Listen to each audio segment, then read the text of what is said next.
Wow, ఈరోజు మాకి Sunday స్పెషల్గా ఆనియన్ బాస్మతి రైస్ విత్ వంకాయ పచ్చడి అనమాట. ఈ రెసిపీని మీరు కూడా తప్పకుండా ట్రై చేయండి. చాలా చాలా టేస్టీ రెసిపీ ఇది.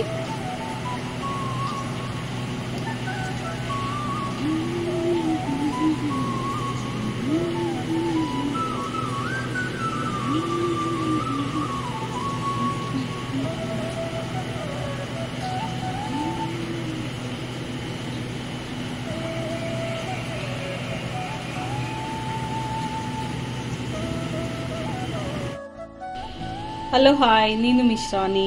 ఈరోజు నేను మీకు బాస్మతి రైస్తోన ఆనియన్ రైస్ చేసి చూపిస్తున్నాను అనమాట. అంటే ఇందులో ఏ మసాలాలు అవి ఏమి ఉండవు, కానీ బిర్యానీ టేస్ట్ లాగా మనకు ఈరోజు మీకు చూపిస్తున్నా. అయితే ఇక్కడ నేను 2 గ్లాసులు అయితే తీసుకున్నా. ఇందులో వాటర్ని యాడ్ చేసుకొని నానబెట్టుకుందాం ఫస్ట్. అంతలోపు మనము ఉల్లిగడ్డ కట్ చేసుకుందాము. ఓకే, మనం ఆనియన్ రైస్ కాబట్టి ఉల్లిపాయ ఎక్కువ తీసుకోవాలి. ఇక్కడ నేను 3 తీసుకున్నా. వీటిని కట్ చేసుకుందాం. ఓకే, ఇప్పుడు మనం రైస్ కోసం ఇక్కడ ఉల్లిగడ్డ కట్ చేసుకున్నా అండ్ నిమ్మకాయలు. ఇప్పుడు మనం స్టార్ట్ చేసుకుందాం. ఇప్పుడు మనం ఆనియన్ రైస్కి ఇక్కడ నెయ్యి యాడ్ చేసుకుంటున్నాం. కొంచెం నూనె వేసుకోవాలి. కొంచెం ఆయిల్ వేసుకుంటున్నా. ఇందులో నెయ్యి మాత్రమే ఎక్కువ ఉండాలి ఈ రైస్కి. మసాలాలు వేసుకోము, ఓన్లీ ఆనియన్ కాబట్టి ఇందులో బాగా వేయించుకోవాలి. ఉల్లిగడ్డ నేను పెద్దది 3 తీసుకున్నా. ఈ రైస్లోకి ఉల్లిపాయన మెయిన్ అనమాట. మనం బిర్యానీకి ఎట్లా వేయిస్తామో అట్లా వేయించాలి. బాగా ఫ్రై అయిపోయింది మనకు రైస్కి. ఉల్లిపాయ ఇట్లా అయిన తర్వాత మనం ఇందులో ఏమి యాడ్ చేయము ఈ రైస్లో. ఓన్లీ ఆనియన్ రైస్ కాబట్టి బఠానీలు, కరివేపాకు, కొత్తిమీర, పుదీనా అట్లాంటివి ఏమీ లేవు. ఇప్పుడు ఇందులో నిమ్మకాయ పిండుకొని వాటర్ యాడ్ చేసుకుందాం. కలర్ మాత్రం ఇట్లా రావాలన్నమాట ఉల్లిపాయ ఈ రైస్కి.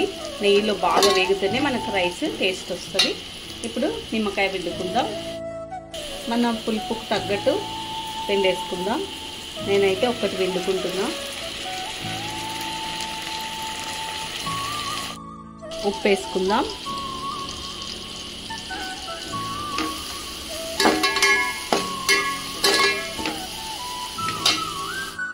ఇప్పుడు వాటర్ యాడ్ చేస్తున్నా. అయితే నేను 1 గ్లాస్కి 1 సగం పోసుకుంటున్నా. ఓకే, వాటర్ని యాడ్ చేసుకున్నా నేను. ఇప్పుడు దీనిలోకి మనకు అసలు ఏం అవసరం లేదు. సాల్ట్, ఉల్లిపాయ ఇవి మాత్రమే, నిమ్మకాయ అన్నమాట.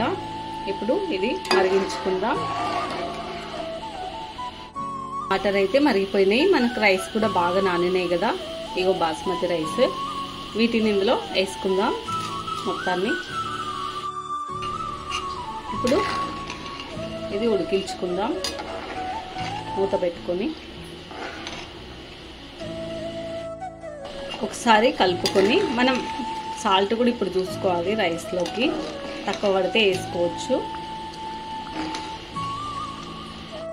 ఒకసారి రైస్ని చూసుకుందాం. వావ్, ఇది మళ్ళీ ఒకసారి మెల్లిగా తిప్పుకోవాలన్నమాట. ఎందుకంటే ఇంకా కొంచెం పలుకు పలుకు ఉంటుంది కాబట్టి తిప్పుకుంటే మనకు రైస్ ఇంకా నీట్గా వస్తుంది. ఇంకోటి, ఈ రైస్లో ఏ మసాలాలు ఏముండవు, ఓన్లీ ఆనియన్ మాత్రమే ఉంటుంది. కానీ టేస్ట్ కూడా అట్లా ఉంటుంది అన్నమాట. ఎందుకంటే మనం నెయ్యితో చేస్తాం కాబట్టి. ఇది ఇంకొంచెం మనకు దమ్ము కావాలి. అప్పుడే అర్థం అవుతుంది అనమాట మనకు. వావ్, మనకు ఆనియన్ రైస్ అయితే రెడీ అయిపోయింది.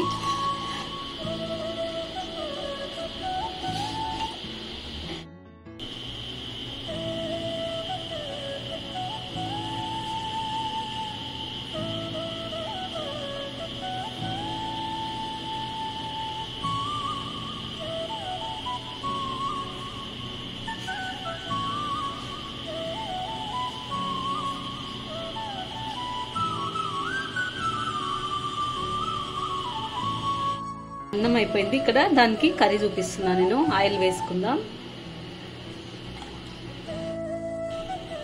ఇక్కడ నేను ఉల్లిగడ్డ, టమాటా, కొత్తిమీర తీసుకున్నా 3.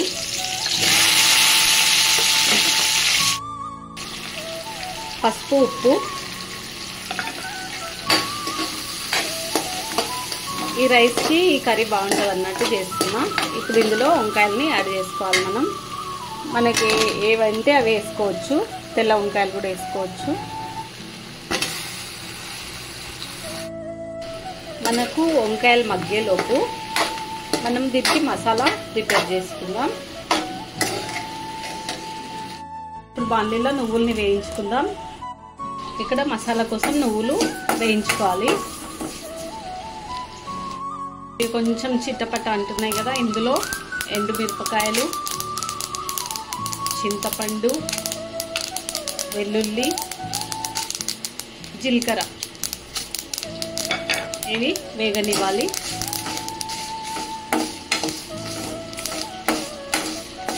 ఇంకా మసాలా అంటే ఇదే అన్నమాట. దీనికి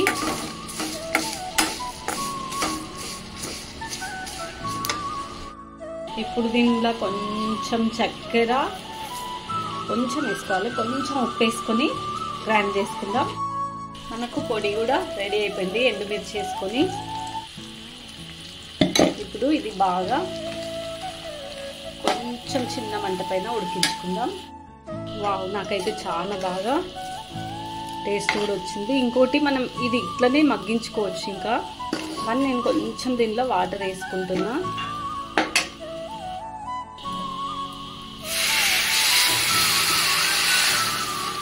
ఇందులో ఇంకా ఏం అవసరం లేదు మసాలాలు అవి. ఇట్లా కూడా మీరు ట్రై చేయాలి ఒకసారి. ఇప్పుడు ఇది మగ్గించుకుందాం. వంకాయ మగ్గిపోయింది.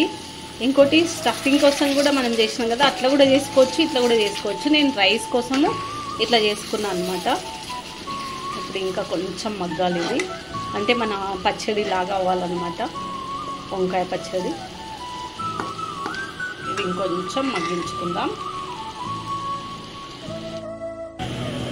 ఈరోజు మాకి ఆనియన్ బగారా రైస్ అండ్ వంకాయ పచ్చడి రెడీ. ఈ బాస్మతి రైస్తోన మీరు ఈ రైస్ని తప్పకుండా ట్రై చేయండి. అండ్ ఈ పచ్చడి కూడా ట్రై చేయండి, వంకాయ పచ్చడి. ఎమ్మి పచ్చడి అన్నమాట.